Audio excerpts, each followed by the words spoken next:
R welcome to astro console. আজকের বিষয়টা হবে মেষ রাশির বর্ষফল বাংলা 1431। মেষ রাশির জন্য প্রথমে বলে রাখি, একটি অনবদ্য বছর তোমরা পেতে চলেছ এই 1431 সালে। অনবদ্য শুভ, অতীব শুভ একটা বছর তোমাদের জন্য ওয়েট করছে। আগামী বছরটা তোমাদের জন্য অতীব শুভ হবে। তো কেন হবে, কোন দিক থেকে হবে, আমি সেটা বিচার করে তোমাদের সামনে হাজির করছি। তোমরা বিচার করো, ভাবো এবং সেটা শোনো, তারপর মেলাবে। তারপরে আমার ভিডিওটা সবটা দেখতে হবে, তার জন্য মন দিয়ে। ভিডিও যদি ভালো লাগে তাহলে অবশ্যই লাইক, কমেন্ট, শেয়ার করবে, চ্যানেলটিকে সাবস্ক্রাইব করে দেবে। যাই হোক, আজকের ভিডিওটা শুরু করি। মন দিয়ে দেখলে আমি মনে করি তোমাদের ভালো লাগবে, জানতে অনেক কিছু পারবে তোমাদের নিজেদের সম্বন্ধে, নিজেদের রাশি সম্বন্ধে।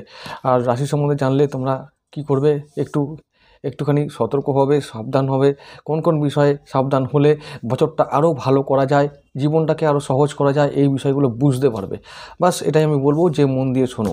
ভিডিও হয়তো বড় হতে পারে, কারণ বর্ষফলের ভিডিও অনেক কিছু বলতে হয়, অনেক কিছুই যেগুলো মাসিক রাশিফলের ভিডিওতে না বললেও চলে, সেগুলো এখানে বলতে হয়। লাস্টে প্রতিকার বলে চলে যাব। যাই হোক, আমি শুরু করছি মেষ রাশির জন্য। প্রথমে বলে রাখি যে আমি একটা ট্রেলার দিয়ে শুরু করছি, ছোট্ট একটা ট্রেলার। বৈশাখ থেকে চৈত্র মাস পর্যন্ত মাসগুলো কেমন কেমন যাবে আমি সেটা বলবো, তারপরে বিস্তারিত আমি আলোচনা করব। বৈশাখ মাস খুব শুভ মাস, খুব শুভ একটা মাস চলছে বৈশাখ মাস তোমাদের জন্য। প্রথমত তোমাদের ওখানে ওই সময় রবি দেব উচ্চস্থ থাকবেন বৈশাখ মাসে, এবং তার সঙ্গে বৃহস্পতি, দেবগুরু বৃহস্পতি সহাবস্থান করবেন মাসের মাঝামাঝি পর্যন্ত। তারপর দ্বিতীয় যাবেন, সেটা একটা খুব রাজযোগের সমান। দ্বিতীয় বৃহস্পতি আর একাদশে শনি, এই যে কম্বিনেশান, এটা কিন্তু প্রতি বছর হয় না। মনে রেখো, একটা অনবদ্য বছর তোমরা পেতে চলেছ। কোন কোন বিষয়ে, কোন কোন জায়গায় তোমরা সুযোগ পাবে, সম্ভাবনা থাকবে, সেই বিষয়ে আগে আলোচনা করব। তারপর কোন বিষয়ে চ্যালেঞ্জ আসবে, সেই চ্যালেঞ্জগুলো কিভাবে পার করবে বলে দেবো। শুনে নেবে, বুঝে নেবে, অ্যাপ্লাই করবে নিজেদের জীবনের ওপরে, দেখো ফল পাবেই। এটা আমার চ্যালেঞ্জ।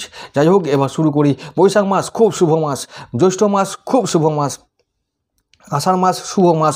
একটা কথা বলে রাখি যে বছরের যে এই যে বললাম অনবদ্য বছর একটা যাবে তোমাদের জন্য, এর কারণ হচ্ছে এই যে মাসগুলো বলছি, দেখো বেশিরভাগ ক্ষেত্রে শুভ মাস যাবে। আষাঢ় মাস শুভ মাস, শ্রাবণ মাস শুভ মাস, ভাদ্র মাস শুভ মাস, আশ্বিন মাস শুভ, কার্তিক মাস শুধু মধ্যম, অঘ্রাণ মাস মধ্যম, পৌষ মাস শুভ মাস, মাঘ মাসটা মধ্যম, ফাল্গুন মাস শুভ ও চৈত্র মাস মধ্যম। তোমাদের জন্য কোনো খারাপ বা অশুভ মাস এবছর নেই আমার বিচারে। আমি বললাম, তোমরা অ্যাপ্লাই করে দেখবে, তোমাদের মনে জোর আনো। এই যে বললাম, দ্বিতীয় বৃহস্পতি ও একাদশে শনি প্রতি বছর আসে না, তোমাদের জন্য এই বছরটা একটা সুযোগ এনে তুলেছে, সুযোগ এনে দিয়েছে কিছু করার, কিছু করে দেখাবার, কিছু অ্যাচিভ করার। দ্বিতীয় বৃহস্পতি মানে যেন অর্থকারক গ্রহ, তোমাদের নবমপতি গ্রহ, ভাগ্য বদলাবার গ্রহ। দ্বিতীয় স্থানে আছে, ধনস্থানে আছে, ধন দেবে, ভাগ্য বদলাবে, জীবন বদলাবে। এই সুযোগ তোমরা কাজে লাগাও, জীবন পাল্টে নাও, ভাগ্য বদলে নাও।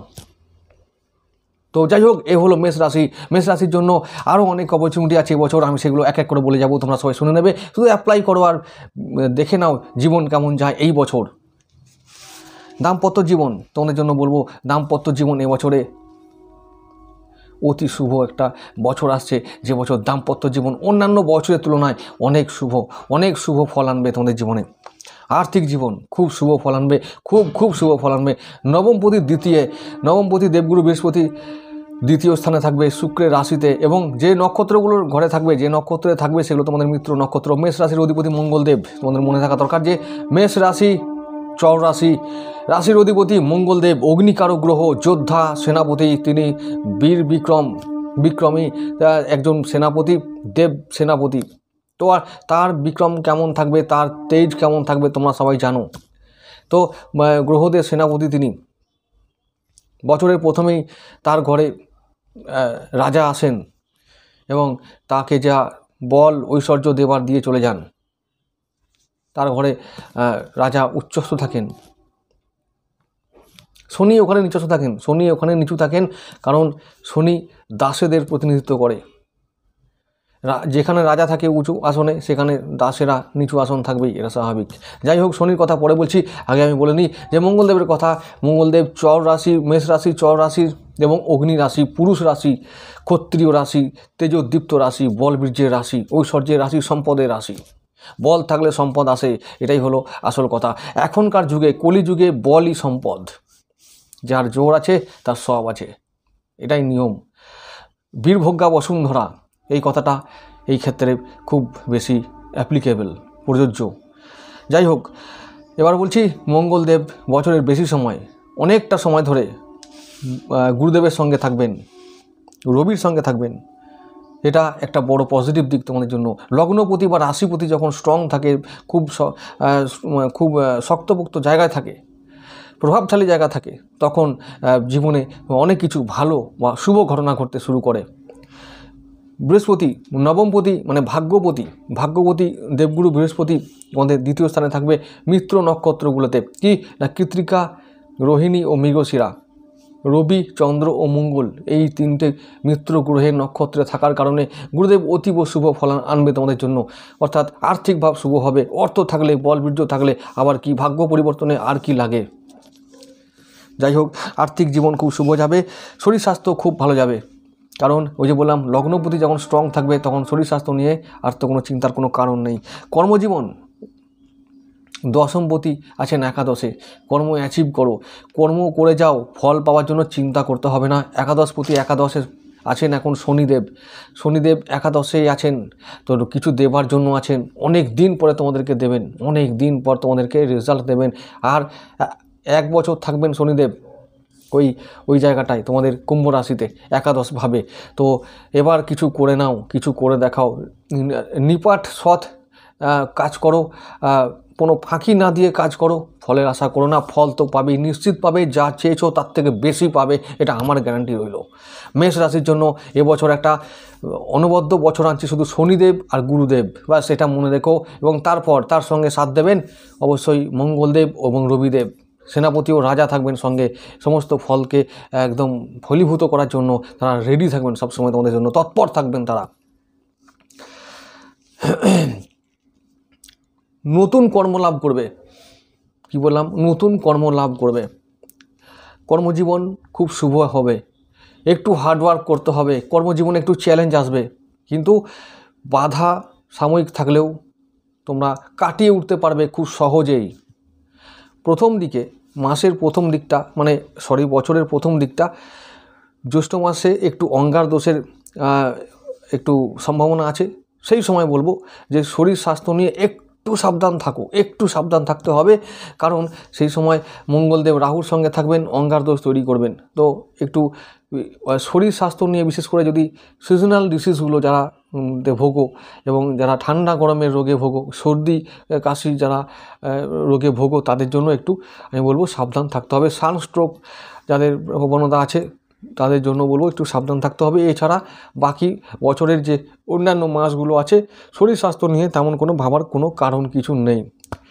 তো ধনপতি শুক্রদেব রাহুর সঙ্গে থাকবেন কিছুদিন, তারপর আবার নিজেরা তোমাদের মেষ রাশিতে থাকবেন, তারপরে বৃষ রাশিতে অবস্থান করবেন, তারপরে মিথুনে, এবং তারপরে কর্কটে। এইভাবে যেসব গোচরগুলো শুক্রদেব, অর্থাৎ ধনপতি শুক্রদেব যে গোচরগুলো করবেন, সেগুলো মিত্র রাশি এবং শুভ রাশি।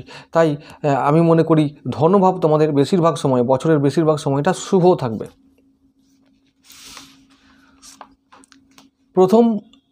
বছরের প্রথম মাসটা রবি শুক্র মিলিয়ে, তোমাদের লগ্নে রবি শুক্র থাকলে একটু দারিদ্র দোষ তৈরি হবে, ব্যাস ওই কটাই। বৈশাখ আর জ্যৈষ্ঠ এই দুটো মাস একটু ওই দারিদ্র দোষ আর অঙ্গার দোষ, এই দুটো দোষ শুধু যদি দুটো মাস আমরা একটু চ্যালেঞ্জ, ওইটা সাময়িক চ্যালেঞ্জ, তো যদি আমরা কাটিয়ে উঠতে পারি, তাহলে কিন্তু আমরা আয় ব্যয়ের মধ্যে নিয়ন্ত্রণ রাখতে হবে। আর একটু এই গাড়ি চালানো, যদি যারা চালাও, ড্রাইভিং করো, রাফ ড্রাইভিং করা যাবে না, এগুলো একটু মেনে চলতে হবে। শরীর স্বাস্থ্যের দিকে একটু নজর রাখতে হবে, ব্যাস। এটা ছাড়া আর কোনো চ্যালেঞ্জ প্রথমে আর নেই। এরপরে বলবো যে বৈশাখ জ্যৈষ্ঠ পরে আষাঢ় মাসটা আমি বলেছি যে খুব শুভ একটা মাস, কারণ ওই সময় তোমাদের ধনভাবে রবি, বৃহস্পতি এবং বুধ হচ্ছে যে অর্থকারক আর সময় কারক, এবং তিনি হচ্ছে টাকা ধন সম্পত্তির কারক। তো এবং তার সঙ্গে গুরুদেব থাকবেন, তো তিনিও অর্থকারক গ্রহ। তো সম্পদের গ্রহ, তারা শুক্রের ঘরে একসঙ্গে সহাবস্থান করার ফলে এবং তার সঙ্গে রবিদেব থাকবেন, তাহলে কি হবে, বুদ্ধি উপায় মানে রবি আর বুধ প্রথমে একসঙ্গে অবস্থান করে বুধাদিত্য যোগ তৈরি করবে ধনুভাবে মানে বৃষ রাশিতে। তারপর বুদ্ধি, তার মানে বুদ্ধি অ্যাপ্লাই করতে হবে আর সম্পদ তোমাদেরকে অর্জন করতে হবে বুদ্ধির দ্বারা, তাহলেই হবে। ফিক্সড অ্যাসেট ব্যাংক ব্যালেন্স এবছর ওই সময় থেকে বাড়া শুরু হবে, যেটা অন্য অন্য বছরে এতটা ভালো সুযোগ পাওয়া যায় না। মেষ রাশির জন্য আমি গ্যারান্টি দিয়ে বলছি, এবছর তোমাদেরকে বলে রাখছি, বারবার বলে রাখছি, একটা অনবদ্য বছর পেতে চলেছ, একটা ব্যতিক্রমী বছর পেতে চলেছ। অনেক দিন পর এরকম সুযোগ এসেছে।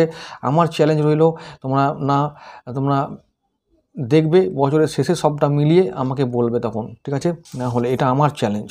যাই হোক, বাকি মাসগুলো বলছি, ভিডিওটা শেষ পর্যন্ত শুনতে হবে এবং মন দিয়ে শুনতে হবে। সব কিছু বলবো, প্রতিকার বলবো এবং আরও বিস্তারিত অনেক কিছু বলার আছে। পুরো তো মাস শেষ হয়নি এখনও। এরপরে শ্রাবণ মাসের কথা বলবো। শ্রাবণ মাসে বুধ শুক্র কর্কটে অবস্থান করবে। বুধ শুক্র ধনপতি শুক্রদেব আর ওদিকে সপ্তমপতি শুক্রদেব চতুর্থে অবস্থান করবেন। তো বুধ শুক্র একসঙ্গে অবস্থান করাটাকে লক্ষ্মী যোগ বলা হয়। চতুর্থভাবে লক্ষ্মী যোগ তৈরি হবে। চতুর্থ ভাব মানে আমাদের ঘর, আমাদের গৃহ, আমাদের পরিবার, আমাদের মা। তো এইভাবে যখন আমরা লক্ষ্মী যোগ পাই তখন সেখানে লক্ষ্মী অবস্থান করে, লক্ষ্মী বিরাজ করে, আমাদের আয় উন্নতি হয়, সমৃদ্ধি হয়, ঐশ্বর্য ধন সম্পদ বাড়ে। তো ওই সময় অর্থাৎ শ্রাবণ মাসের বললাম না, খুব খুব খুব শুভ মাস একটা তোমরা পেতে চলেছ। মঙ্গল বৃহস্পতি ধনভাবে থাকবেন, অর্থাৎ লগ্নপতি মঙ্গলদেব তোমাদের বৃষ রাশিতে থাকবে। আর বৃহস্পতি তো অলরেডি বৃষ রাশিতে অবস্থান করবেনই, মে মাসের দিকে তিনি গোচর করছেন। তো অর্থাৎ বৈশাখের মাঝামাঝি সময়ে তিনি বৃষ রাশিতে গোচর করবেন, মানে তোমাদের ধনস্থানে থাকবেন। আমি এটা আগেই বলেছি। বুধ শুক্র লক্ষ্মী যোগ তৈরি করবেন। আর এই যে লক্ষ্মী যোগ হচ্ছে এবং মঙ্গলের অবস্থান, লগ্নপতির ধনভাবে অবস্থানটা মানে এটা ইন্ডিকেট করে যে সেই সময় মা লক্ষ্মীর আগমন ঘটবে গৃহে, নিজেদের ব্যাংক ব্যালেন্স বাড়বে, সম্পদ অর্থ বৃদ্ধি পাবে, দ্বিগুণভাবে বৃদ্ধি পাবে। তারপরে ওই বুধ শুক্র চলে যাবে ভাদ্র মাসে পঞ্চমভাবে, তার মানে তখন সন্তানের আয় উন্নতি হবে। তোমাদের যারা উচ্চশিক্ষা গ্রহণ করছো তখন তোমাদের উচ্চশিক্ষায় সাফল্য লাভ হবে। আর যারা কম্পিটিশন পরীক্ষা দিচ্ছ তাদের বলি যে তোমাদের সেই কম্পিটিশন পরীক্ষাগুলো সফল হবে। সবার না হলেও যারা ভালো যোগ্য লোক, যারা যোগ্য পাত্র তাদের তো হবেই। কেউ বলতে পারবে, খুব খুব কেতা মেরে বলতে পারে, দাদা সবার হবে, তাই হয়? সবার হবে না। তো এটাও আমি বলে রাখলাম, আমি এই রকমই মানুষ, কাঠখোট্টা লোক, যেটা বলবো সলিড বলবো। আর বললাম সবার হবে না, পাত্র যেমন তেমন হবে, ব্যাস সেটা মনে রেখো।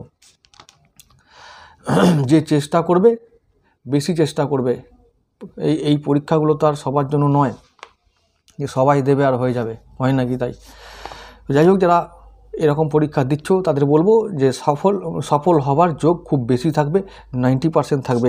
চালিয়ে যাও চেষ্টা, কোন দিন কখন শিখে ছিড়বে কেউ বলতে পারে না। চালিয়ে যাও চেষ্টা, সফল তো হবেই, সফল হবার যোগ আমি দেখছি। এবার তোমাদের সেই সময় মঙ্গল বৃহস্পতি অনেক দিন পর্যন্ত ভাদ্র মাসেও দ্বিতীয়ভাবে থাকবে, ধনভাবে থাকবে, তাই ধনভাব শুভ। বারবার বলছি, মঙ্গল আবার আশ্বিন মাসে তৃতীয়ভাবে চলে যাবে। তার মানে কি, তখন ভাই সম্পর্ক মানে ভাই বোনদের সঙ্গে, আত্মীয় স্বজনদের সঙ্গে বা সামাজিকভাবে আমরা একটু উপকৃত হব, তাদেরকে পাশে পাবো, তাদের দ্বারা কোনো কাজ পাবো, তারা আমাদেরকে সাহায্য করবে আমাদের কাজে। আর সারা বছর বৃহস্পতি থাকবে ধনভাবে, তাই বলবো ধনভাব সারা বছর শুভ। আশ্বিন মাসে রবি বুধ এক জায়গায় থাকবে, মানে বুধাদিত্য যোগ তৈরি হবে। প্রেম, উচ্চশিক্ষা, সন্তানের ভবিষ্যৎ, সন্তানের শরীর স্বাস্থ্য, এগুলো সুপার, অতীব শুভ ফল আনবে এই সমস্ত ক্ষেত্রে।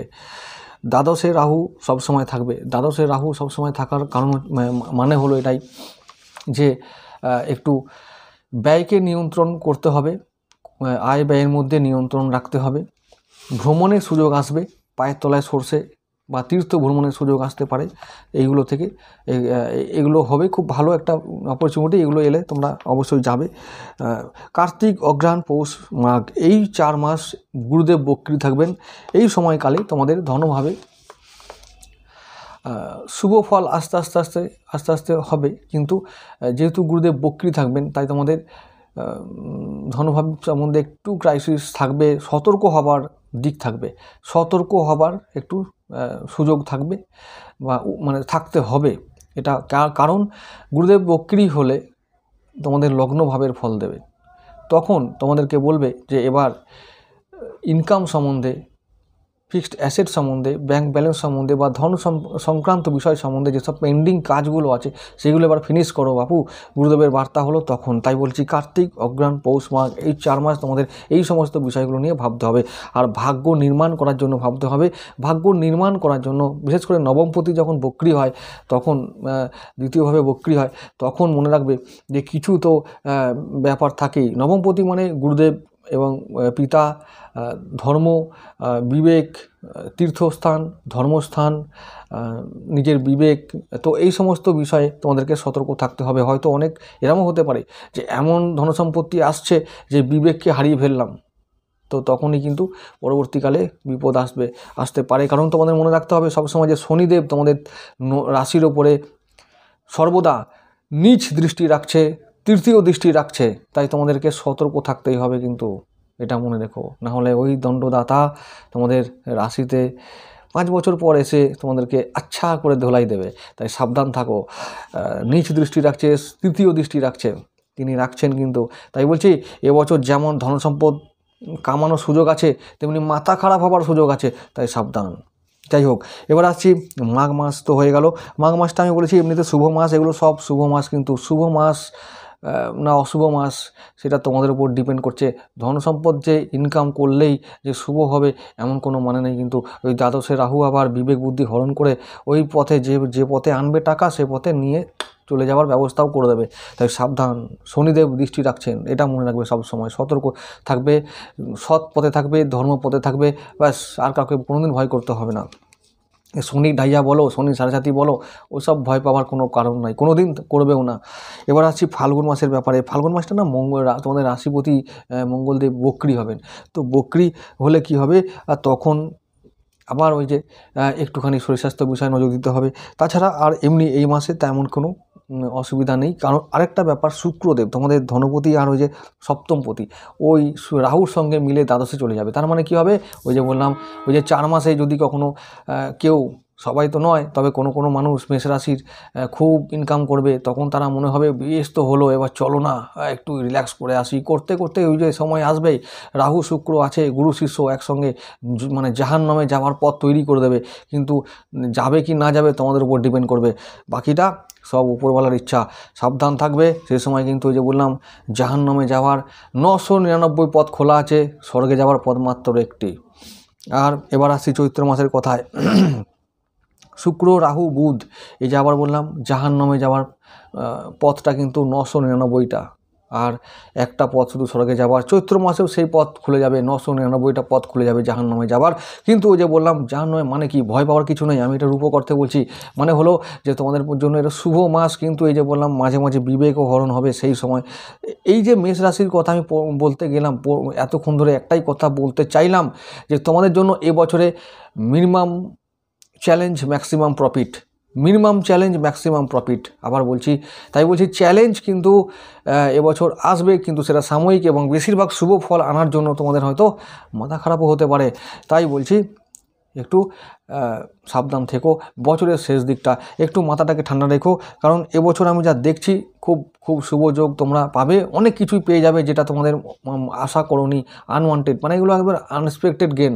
তো সেই সমস্ত ক্ষেত্রে তোমাদেরকে সাবধান থাকতে হবে। দ্বাদশে রাহু থাকলে আনএক্সপেক্টেড গেন দেয়। তাই বলছি যে সমস্ত মানুষেরা এই ফাটকা ইনকামের সঙ্গে যুক্ত, শেয়ার বাজার, লটারি বা এই সমস্ত জায়গা থেকে যুক্ত থাকবে, তারা কিন্তু এবার ইনকাম করতে পারবে। তাই তোমরা এইসব জায়গা থেকে সাবধানে থেকো, মানে অনেক ইনকাম হবে, অনেক ইনকাম হবে, তোমরা এইসব জায়গায় চেষ্টা করে দেখো। আবার বলছি ব্যবসা কেমন যাবে, ব্যবসা এবছর বুম বুম করবে, আমি তোমাদের বলছি বম বুম করবে। ব্যবসার যে ভাগ্য তোমাদের জন্য আছে, তোমাদের সলিড কিছু দিয়ে যাবে ব্যবসার ভাগ্য, ব্যবসা থেকে ইনকাম করার সুযোগ তোমাদের সলিড পাবে তোমরা। সেলফ এমপ্লয়েড যারা আছো, ডক্টর, জ্যোতিষী, তারপর হচ্ছে যে টিউটর, প্রাইভেট টিউটর, এরকম আরও অনেক কাজে সেলফ এমপ্লয়েড, তাদের জন্য খুব ভালো সময়, দারুণ একটা সময় আছে, খুব ভালো বছর তারা এবার পেতে চলেছে। স্টুডেন্টদের জন্য বলবো খুব ভালো বছর। আমি বললাম 90% চান্সেস আছে যে তোমাদের জন্য সাকসেস। একদম কর্ম করে যাও, ফলের আশা তো একদমই করবে না, ফল তো দেওয়ার জন্য শনিদেব রেডি আছেন। ব্যাস পাত্র তো বিচার করছেন শনিদেব এখন তোমাদের দিকে তাকিয়ে, তোমাদের দিকে দৃষ্টি রেখে পাত্র তো তোমরা কেমন পাত্র, যোগ্য না অযোগ্য বিচার করছেন শনিদেব এখনও 1 বছর করবেন। আর যখন পাত্র পরীক্ষায় তোমরা পাস করে যাবে, শনিদেব 10 হাত ভরে ফল দেবে। তাই কর্ম করে যাও, ফলের আশা না করে সৎভাবে থাকো, ব্যাস ফলের আশা করো না। শনিদেব যখন তোমাদের রাশিতে আসবেন একদম ঢেলে দিয়ে যাবেন শনিদেব। আর একটা কথা বলি, যারা এই সমস্ত কাজ করছো, হেভি ইন্ডাস্ট্রিজ, যারা এই সমস্ত মানে খুব বড় বড় কলকারখানা কাজ করছো, ইস্পাত, সিমেন্ট, বালি, লোহা, ভারী ভারী কারখানা, জাহাজ, এই সমস্ত জায়গায় যারা কাজ করছো, ট্রান্সপোর্ট, তো এই সমস্ত ক্ষেত্রে মাইন্সের সঙ্গে যারা আছো, পেট্রোলিয়ামের সঙ্গে যারা আছো, তেল, হিরে জহরত, মাণিক্য, এই সমস্ত ফিল্ডের মানুষদের জন্য খুব ভালো বছর এটা। যারা অটোমোবাইল মানে গাড়ি ব্যবসা করো, কেনা বেচা করো, তাদের জন্য ভালো। জমি কেনা বেচার জন্য ভালো সময় এটা, দারুণ একটা বছর, তোমরা এটা প্রফিট পাবে অনেক এখান থেকে কিছু। যারা ইলেকট্রনিক্স ব্যবসা সঙ্গে যুক্ত আছো তারাও খুব ভালো প্রফিট পাবে। তো এই বছর আমি বলবো যে মেষ রাশির সমস্ত প্রায় দিক সবগুলোই আমি বলার চেষ্টা করলাম। এরপরেও যদি কখনো কারোর জিজ্ঞাসা থাকে আমাকে ফোন করবে, আমি সব বলে দেবো। আর যেটা বলার আছে যে চাকরি জীবন, যারা চাকুরে, তাদের জন্য বলবো যে দশমপতি শনিদেব একাদশে আছেন, একটু চ্যালেঞ্জ দেবে, কিন্তু অবশ্যই বছরের শেষে গিয়ে আবার ফলও দেবেন, সঠিক ফল দেবেন। তাই বলবো যে চিন্তা করার কিছু নেই, নতুন কর্মলাভ হওয়ার যোগ আছে। একাদশপতি যখন একাদশে থাকে না, কর্মলাভ হবেই। দশমপতি একাদশে আছে, লাভ হবেই, কর্মহানি হওয়ার কোনো যোগ আমি দেখছি না। নতুন কর্ম চাইলে তোমরা পেতে পারো। আর ফিল্ডগুলো তো বললাম, সমস্ত ফিল্ডে ব্যবসা, শনি সংক্রান্ত যেসব ব্যবসা বা কর্ম করো তারা খুব উন্নতি করবে এবছরে। আর যারা শুক্র সংক্রান্ত বিষয়ে ব্যবসা করো, বিশেষ করে সাদা জিনিসের ব্যবসা, চাল, কাপড়, পেপার বা কাগজ, এই সমস্ত জায়গায় যারা আছো, বা জলের যারা বিজনেস করো, তাদের জন্য খুব ভালো সময় যাবে এবছরটা। তো দেখো, মেষ রাশির জন্য অনবদ্য একটা বছর আসছে। আমি বলছি তোমরা আরও ভালো থাকো, আরও তোমাদের ভালো যাক বছরটা, এটা আমার প্রার্থনা রইল। আর এবারে বলবো লাস্টে প্রতিকারে মেষ রাশি মেষ লগ্ন হলে সবসময় রক্ত প্রবাল পড়বে আর পোকরাজ পড়বে, ব্যাস। আর চুনি যদি সম্ভব হয় তো পড়বে, এটা মেষ রাশি মেষ লগ্নের জন্য। মেষ রাশি যদি অন্য কোনো লগ্ন হয় তার বিচার্য বিষয় জ্যোতিষীর পরামর্শ নিয়ে রত্ন ধারণ করবে। এছাড়া যদি মেষ রাশি হয় তাহলে অবশ্যই হনুমান চালিসা পড়বে। আর সবসময় বলবো যে মেষ রাশির জন্য যেটা সবথেকে বেশি ইম্পর্টেন্ট, কোন দেবতার পুজো করলে ভালো হয়, সেটা হলো সবসময় বজরংবলী পুজো, বজরংবলী। আর যদি সম্ভব হয় মা কালী, শক্তির দেবীকে পুজো করতে হবে, মা দক্ষিণা কালীর পুজো করো। তো যাই হোক, হনুমান চালিসা পাঠ রোজ করতে হবে। আর মঙ্গলের জন্য, মঙ্গলকে আরও বেশি স্ট্রং করার জন্য, যারা মেষ রাশি, অন্যান্য লগ্ন হলে বলতে পারছি না, কারণ এটা লগ্ন বিচার করে না হলে হয় না, কিন্তু মেষ রাশি হিসাবে যারা প্রতিকার চাও তাদেরকে বলবো যে মঙ্গলের জন্য সবসময় বগলামুখী কবচ পড়তে হবে। সেটা অবশ্য আবার বলছি এক্সপার্টের পরামর্শ নিয়েই করবে। আর মঙ্গলের জন্য লাকি যে কালার হলো সেটা হলো লাল, গেরুয়া, হলুদ, এই সমস্ত যে গোলাপি, এই সমস্ত রঙগুলো তাদের জন্য ফেভারিট। আর মঙ্গলের জন্য 9 সংখ্যাটা তোমাদের জন্য ফেভারিট। মেষ রাশি হলে 9 সংখ্যা তোমাদের জন্য ফেভারিট হবে, খুব লাকি একটা নাম্বার হলো। তো এই সমস্ত, আর রুদ্রাক্ষের মালা যদি পড়তে হয় তো সেটা এক্সপার্টের পরামর্শ নিয়েও পড়া ভালো। এটা আমি বলবো যে এইভাবে শুধুমাত্র মেষ রাশি বলেই যে ওইরকম মালা বলে দিলাম, সেটা কিন্তু আমি করতে চাই না। তোমাদেরকে বলবো যে মালা নিতে হলে পরামর্শ নিয়ে নেওয়াটাই ভালো। এই হলো এবছরের মেষ রাশির বর্ষফলের ভিডিও। তাহলে তোমাদের আশা করি ভালো লাগবে। আজকে এটুকু থাক।